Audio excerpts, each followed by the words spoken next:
Good morning. I am Ruchita Karmakar and I am currently pursuing my Masters in Biotechnology from Amity University, Kolkata. First of all, thank you for giving me this opportunity to give a demo session for UNACADEMY. So for today's topic of discussion, I have chosen endocrine system. So endocrine system, whenever we hear the term endocrine system, the first thing that comes into our mind is the role play of hormones. The hormones play a very important role in our body, but one thing should be kept in mind that endocrine system cannot coordinate alone. For the coordination of the endocrine system, we need the help of what? We need the help of the neural system. How? Because neural system transmits certain neurotransmitters. They transmit certain neurotransmitters, and the neurotransmitters help to give certain responses. They help to give certain responses. Thus, the neural system along with the endocrine system, they both coordinate together, and thus the endocrine system gives certain responses. The responses of the hormones, you can see. So, all the cells in our body, they are not innervated. Some of the cells, they do not have any nerve connections, so basically they cannot have any neural system support. But the physiological role of the cells or the cellular function must be continued in our body, right? So for this, there should be certain coordination and integration in our body. So for this coordination and integration, a special kind of system is developed. Right? So for this special kind of system, we have the endocrine system. Now you can say that who termed endocrinology or endocrine system.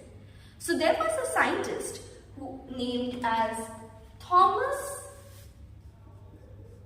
Addison.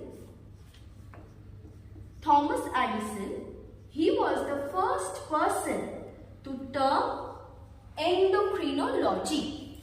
So, endocrine system, as I have already told, that endocrine system is about glands, is about hormones, the role play of the hormones in our body, in the human body, so that they can have certain responses. Alright. So, endocrine system, they consist of two types of the glands. Two types of glands. First one is the endocrine glands. Endocrine glands. And the second type is the exocrine glands. So obviously, by the name endocrine and exocrine, you must be thinking that there should be any difference between them. Of course, there is some difference between the endocrine glands and the exocrine glands. So what is the difference? The endocrine glands, what they do is that they secrete directly into the bloodstream. And in case of the endocrine glands, they do not have any presence of duct. So since they do not have any presence of duct, they are also known as the ductless gland. They are also known as what? They are also known as ductless gland.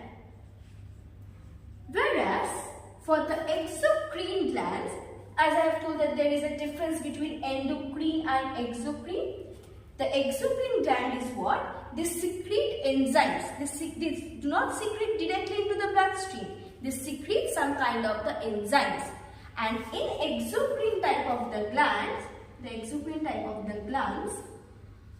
there is what? There is presence of the duct. So the first difference is what? In endocrine glands, there is no duct, so they are also known as ductless glands. The second one is that in exocrine, they have ducts, so they are also known as duct glands. Now, there is the example between these two. So, the first example of the endocrine gland is the adrenal gland. Adrenal gland or the pituitary gland as well. Whereas, in exocrine glands, the example of the exocrine glands are the salivary glands, then the sweat glands, the sebaceous glands, etc.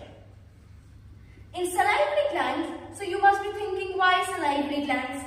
Salivary glands because they secrete the enzyme salivary amylase, but which they do not secrete directly into the bloodstream. So the salivary gland is an example of the exocrine gland. But since we are studying endocrine system, so obviously we will concentrate on the endocrine glands respectively. So as I have already told that endocrine glands or endocrine system is all about the role play of hormones in the body. Now you must be thinking, what are hormones? So hormones is basically the messengers. They are the first one to give the messages in the body, the messages in the cells, and then the cells give certain responses, they undergo certain regulations, and thus they give the responses. So hormones was like the first hormone was given by Bayliss and Sturdy. They were the first person to term the term hormone. Okay. So in the year 1902, in this year they termed the term hormone. Now, which is the first hormone that was discovered? The first hormone that was discovered was secretin.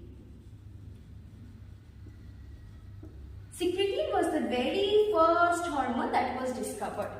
So, the hormones, they are basically chemicals and which are like intracellular messengers. Okay.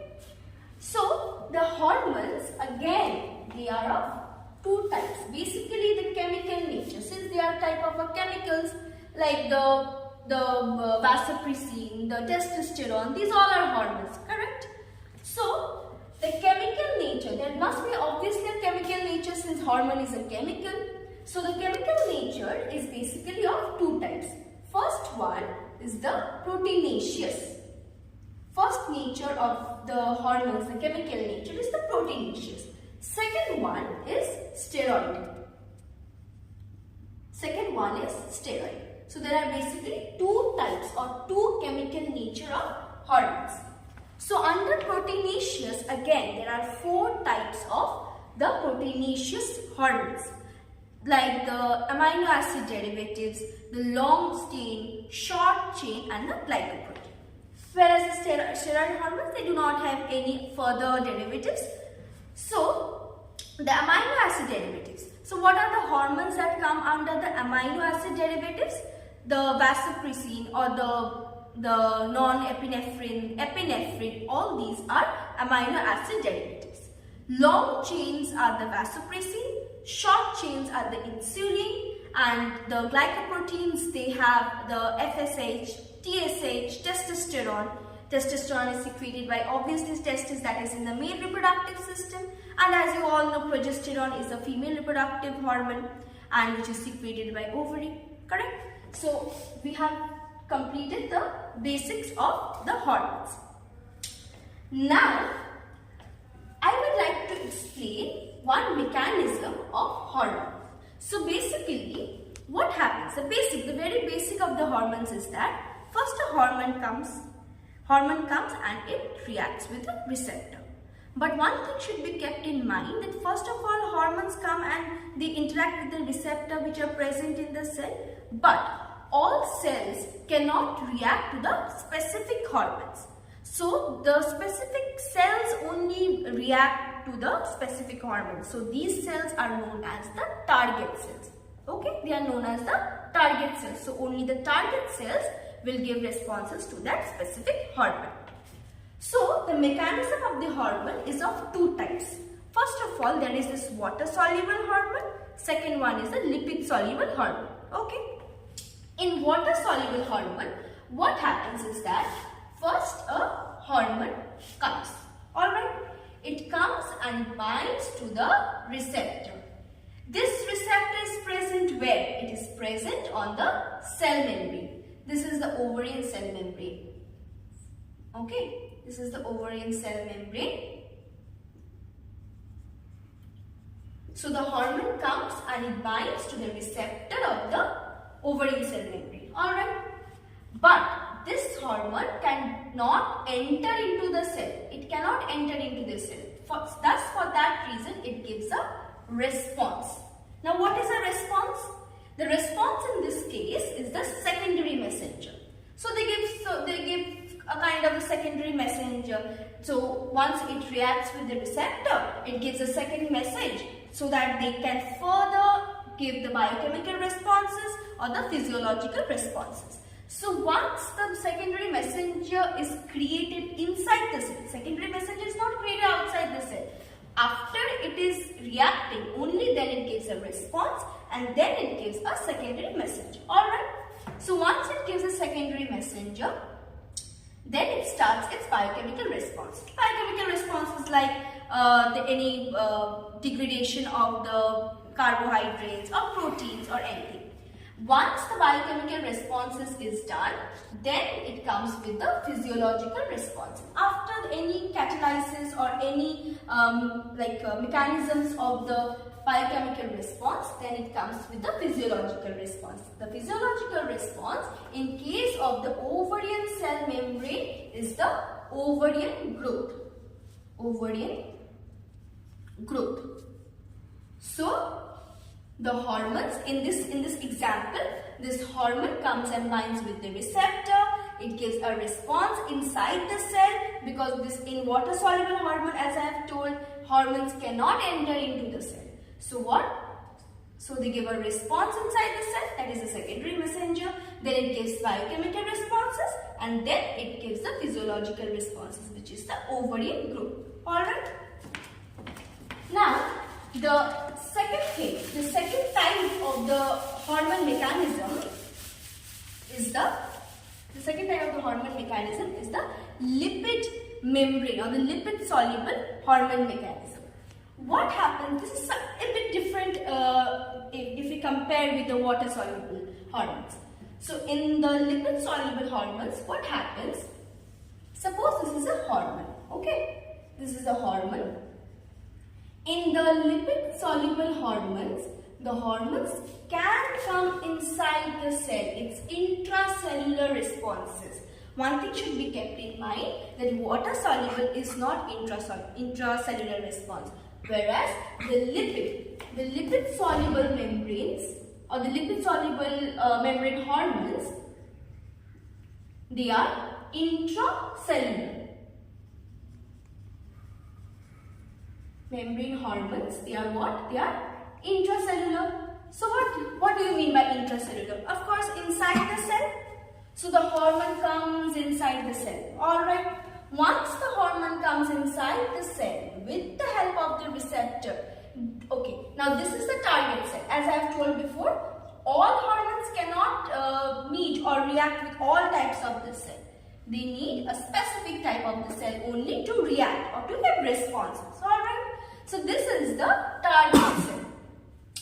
So the hormone comes inside the cell, okay. Then it reacts with what? It reacts with the hormone receptor. Now you must be thinking, where is this hormone receptor? Inside the cell? No. The hormone receptor is present inside the nucleus of the cell. Alright, inside the nucleus. Not inside the cell directly, but inside the nucleus. This is the nucleus, okay. So once the hormone, they bind with the hormone receptor inside the nucleus, they undergo some kind of chromosome generation or some genomic expression. So what happens in that thing? Suppose this hormone goes and reacts or binds with the hormone receptor, they undergo some kind of genetic expression. In genetic expression, what happens? This when it binds to this cell, they convert it into mRNA, because as you all know, there is DNA which is present in the cell. Alright. So once the hormone goes and binds there with the receptor which is present in the nucleus, and in the nucleus you have the DNA. Alright. So there is some genetic expression.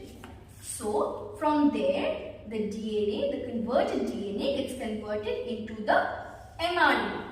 Alright. Now from the mRNA, it gives the responses.